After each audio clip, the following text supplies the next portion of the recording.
What's going on, everybody? Chadley here, and we are finally here with our Anomaly Pyro build. And if you guys think Anomaly is not viable for CT15, you are completely wrong. Here is a quick little screenshot of a sub 9-minute tier 15 Anomaly Pyro chem plant run. So it is very much viable. It's just not quite as easy to build as the weapon builds out there.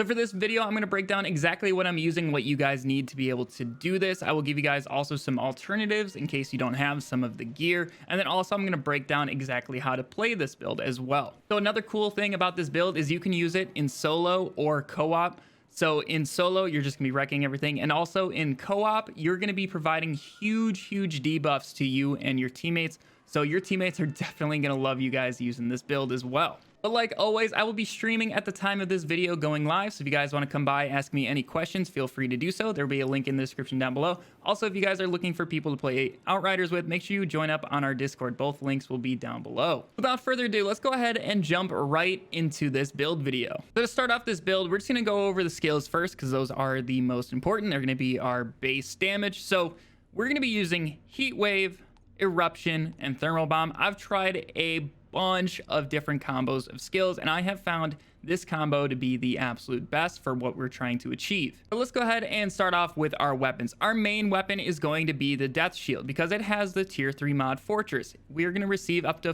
43% damage bonus based on our armor. This is not weapon damage bonus. This is just overall damage bonus. So it's going to help out our burns, our skills, all of that. So it's going to help us out a ton. And then we're going to throw Shadow Comment on it as its second mod. And that's going to help you guys deal a lot more damage, especially to groups. Shadow Comment, I made a video on it the other day. This thing just absolutely wrecks. It's going to be one of your top damaging sources.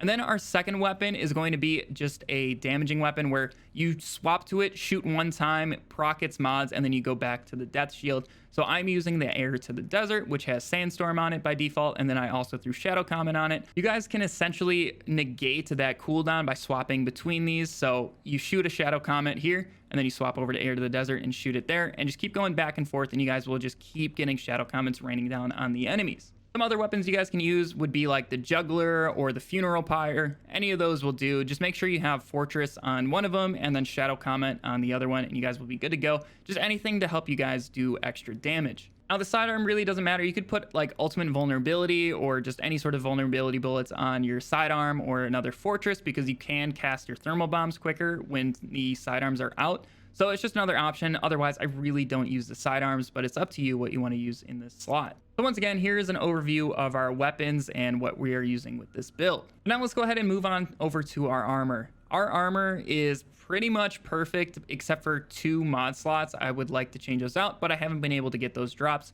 and why this video is going out the day it is instead of earlier. But let's go ahead and start off with our helmet. So we are going to be using the Acari set. Only use the Acari set if you have the helmet, chest piece, and the pants. The gloves and the boots are terrible. They have awful passives, and it's not going to help you out.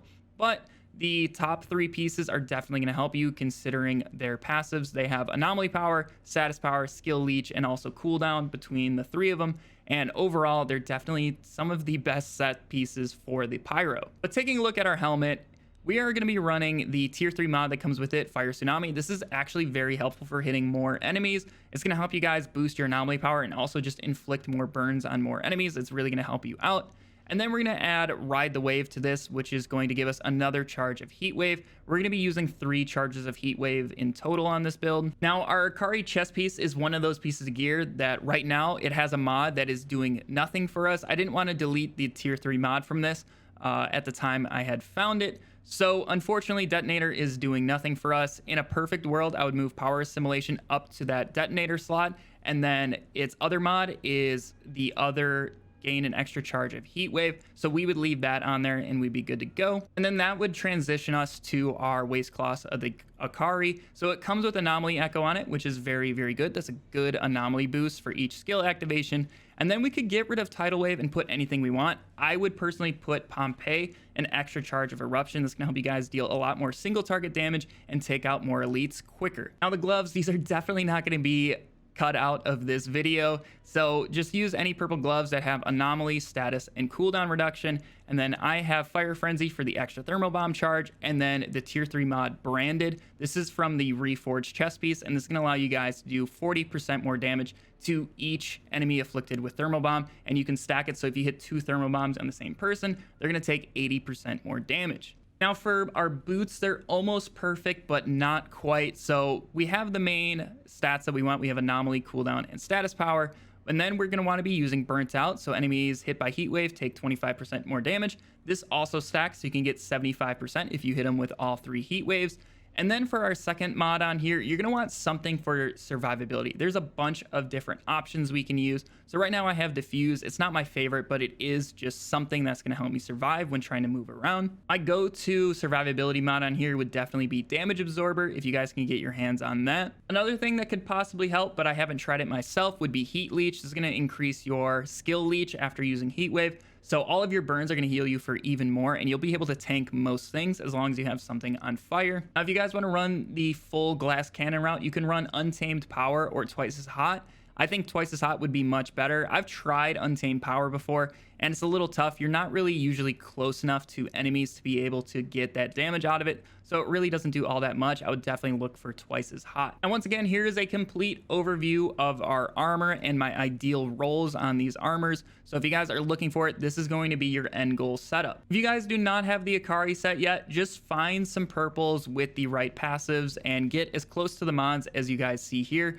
And then obviously, if you aren't using something like Fire Tsunami, use something that's going to give you guys more eruption damage or anything along those lines. Now let's go ahead and take a look at our skill tree here. I've changed the skill tree around a million times, trying every single combination possible, and I have settled on this tree that you see right here. I think it offers the perfect blend of damage and cooldowns, so you can just keep spamming the abilities and also just absolutely wreck things. But some key notes to look at for this skill tree: we're getting Wildfire, so we can decrease all of our cooldowns and just keep spamming. We get Extinction, so we do extra damage against enemies below 30% health. You're doing a ton of tick damage, so once they're under that 30% health, the burns are most likely just going to finish them off, so this is actually a very nice skill to have. And then we're getting both Meltdowns, so our burns do more damage. Once again, that's going to combine with Extinction. You guys are just going to melt through enemies. You light them on fire, hit them with like 1 or 2 heat waves, and they'll be good to go. Most riflemen and low tier mobs are going to die to that. And then some other key notes we're going to pick up are these 2 skill leech nodes. When you guys have something on fire, you're going to tank pretty much everything. The only things that are really going to kill you are just like 1-taps from alphas or brood mothers. But if you get Damage Absorber, I bet you're going to be able to survive those pretty darn well. And then we're going to get Trial by Fire and also Warm Up here, so we can reduce our cooldowns and get more damage against burning enemies. And then finally, Magma Elemental, so we get that Resistance Piercing and also a little bit of Armor Piercing. Does help when shooting our weapons, but for the most part, it is going to be Shadow Comet doing the damage. So Resistance Piercing is going to help us out a ton right here. Now, the reason I did not pick up Anomalous Lava is because it really did not help me survive getting 1-tap that much. I know we could also get more damage out of Fortress, but then we would also have to lose some burn damage. At that point, we were picking between getting rid of 1 Meltdown and then also picking up Anomalous Lava. So it's kind of a hard choice, but for the most part, I have found the Meltdowns to be a much better option. If you want to take a little bit less burn damage and get some more armor, feel free to take a point out of one of these Meltdowns and put it into lava. So now that we have all of our gear and everything like that out of the way, I just want to explain some gameplay fundamentals with this build, because there are certain ways you're going to have to play this build. A huge point to this build is that you can cast your heat waves and thermal bombs through walls and still hit the enemies. So if there's just a line of riflemen waiting to rip you apart once you peek, all you got to do is cast your heat waves and thermal bombs through the wall, and you will stun them. They'll light on fire and get stunned, and then probably end up dying to the burn damage, and you guys can stay completely safe behind cover. This is also very helpful when taking out elites that are just going to like freeze you or rip you apart the moment you peek. The only thing you need line of sight for with this build is eruption. You have to be looking right at them to cast it. But otherwise, general gameplay, just go ahead and cast your abilities at pretty much every moment you can, and then just keep swapping between your 2 weapons to cast Shadow Comets down on the enemies. It's really going to help you out, take out those riflemen standing at a distance out of the range of your skills. And then when you want to do big damage, make sure you have your gun with Fortress slotted on it out, and that's going to help you guys deal a lot more damage with your skills. For taking out single targets, make sure you cast all 3 of your heat waves and both of your thermal bombs, hit that elite with everything, and then cast your eruption. Your eruption is basically going to one-tap it, and if it doesn't and you guys have Pompeii on, just cast the second one and it will pretty much guarantee take it out. Another thing to note with this build, you're really going to have to work on your positioning. You're going to have to find the places throughout the expeditions where the enemies will funnel in very, very closely, because the more enemies you are hitting with your heat wave, the higher your anomaly power is going to jump. You can easily get it into the 450, 550k anomaly power range when you guys are running the Acari set. And also, it's just going to help you deal a lot more damage and survive, because you're going to do a lot more burn damage. You're going to need to find the healthy balance of playing safe behind cover and then also being aggressive to get close enough to inflict burns and get that skill leech going.